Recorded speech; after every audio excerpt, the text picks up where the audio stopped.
This is AC Starlord, aka Awesome. Welcome back to my channel.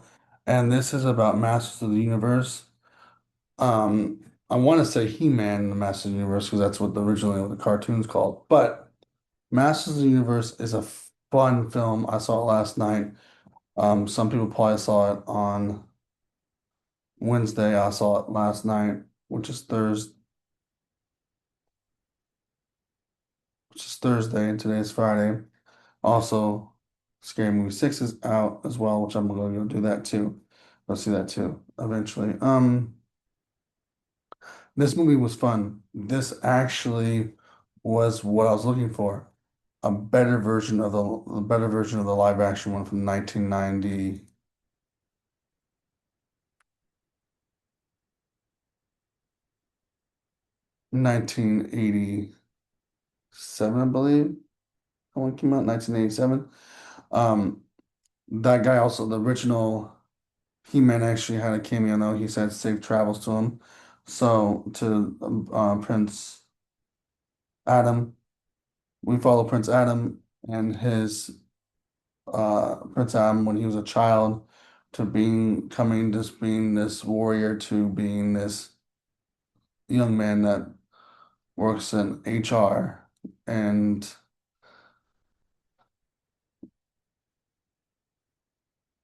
the real world. Now, it doesn't take place in New York in the real world. It takes place in Georgia or Alabama, somewhere around there. So it's a different part of the world this time. We have Tila and Man at Arms, you have Cringer, you have Skeletor and Beastman and the rest of Skeletor's crew. This one actually did a better job at making a better job at making this more like the comic book, the cartoon, um, the toys, and the director knew the excitement that he was dealing with. He knew the assignment and he knew that what he was making was a early Saturday morning cartoon that people watched back in the day. And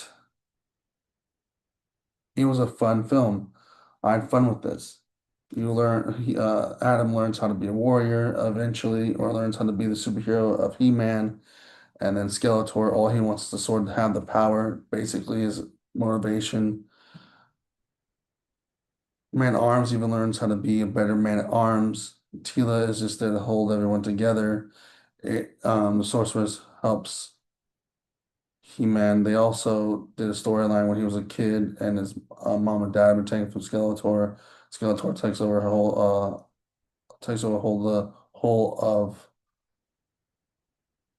whole end of Eternia, and it's coming and Adam coming back to Eternia. Everyone thinks he's crazy for saying that he's from a different planet. Even the roommate he had. Um, so the thing is, he wasn't making that up. He was actually there. He was actually there in Eternia, and then this friend, realizes he's telling the truth towards the end of the movie. But this movie had everything in it: action, comedy, lots of. I was laughing at jokes that um, were made for adults and also made for children, but some jokes probably go over the children's head. But I love this version of Masters of the Universe. This is what I really wanted. This is a good summer movie. I want to go see this movie again. Like I really do want to see this movie again because it brought me so much joy seeing this until I see Supergirl.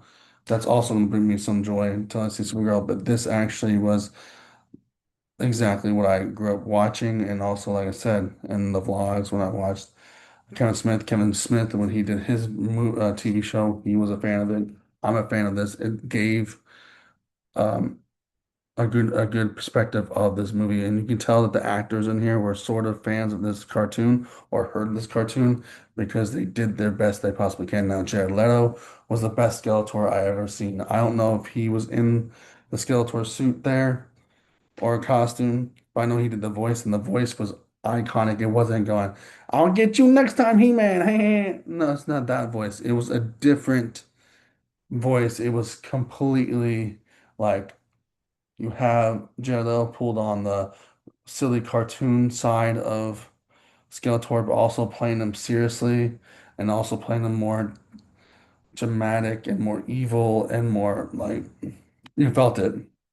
The guy who played He-Man played Prince Adam differently than he played He-Man. He-Man, he was very confident, and as Adam, he was very, I need to find the sword, I need to get back home, and he was still kind of a weak man trying to learn how to be the warrior. When Arms got defeated, he had to learn how not to be a drunk. So he's drunk in this, learn how not to be a drunk, and learn to be the man he is. And Tila just grew up and fought for Eternia. And Cringer, you don't see much of Cringer. Cringer is usually his tiger pet tiger is usually a coward anyways. Um, but they didn't show him too much, and he wasn't that much of a coward in this, which was a good thing. This actually kind of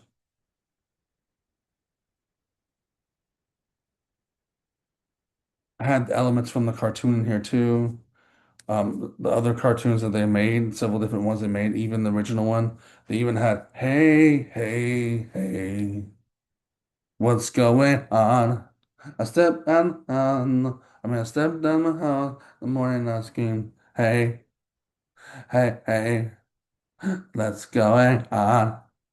So they had that in the middle of that. They had they also had a full song from the Eternia. They had a remix of the Eternia theme.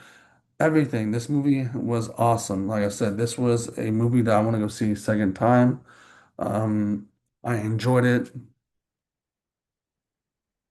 If you're like again, going back to Jared Leto being Skeletor, if you're afraid that Jared Leto is going to be, it's Morbin. I mean, it's Morbin time. No, there's no Morbin time in here. Or are you afraid that he's going to be a Ares in Tron?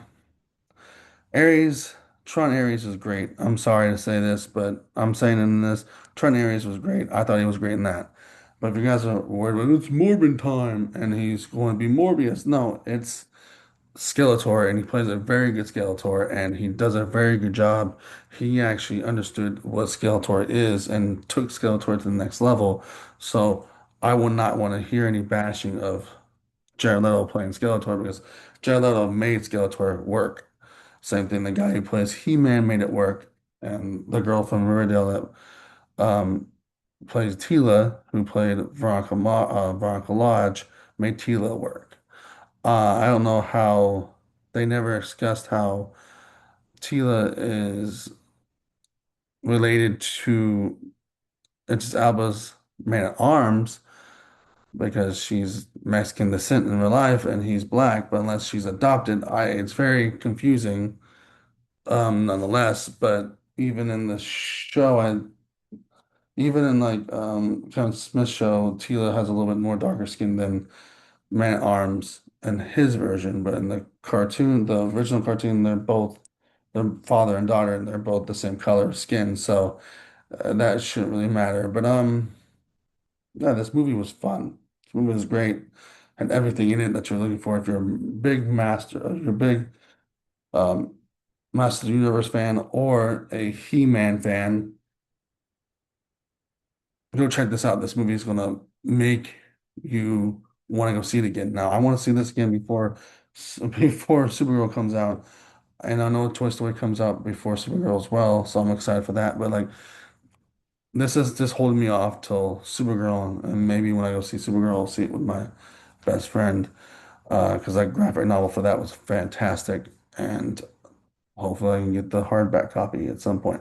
But anyways, this movie is fantastic. Go see this and have fun with it. And the next video I might do will be probably scary movie and then maybe like Supergirl before Supergirl movie and then maybe something that I'm gonna be maybe watching tonight, maybe if I can, and maybe do a review on that. And I have some other reviews on here before I end this video. Some other reviews on here like The Last Action Hero, and I have a vlog for this and some two new comic book vlogs. So I mean two new comic book reviews. So check those out. Anyways, if you like this video, put a like, comment, subscribe, and notification bell. If you like massive universe, give it a hard I have the power like button, and see you guys in the next video.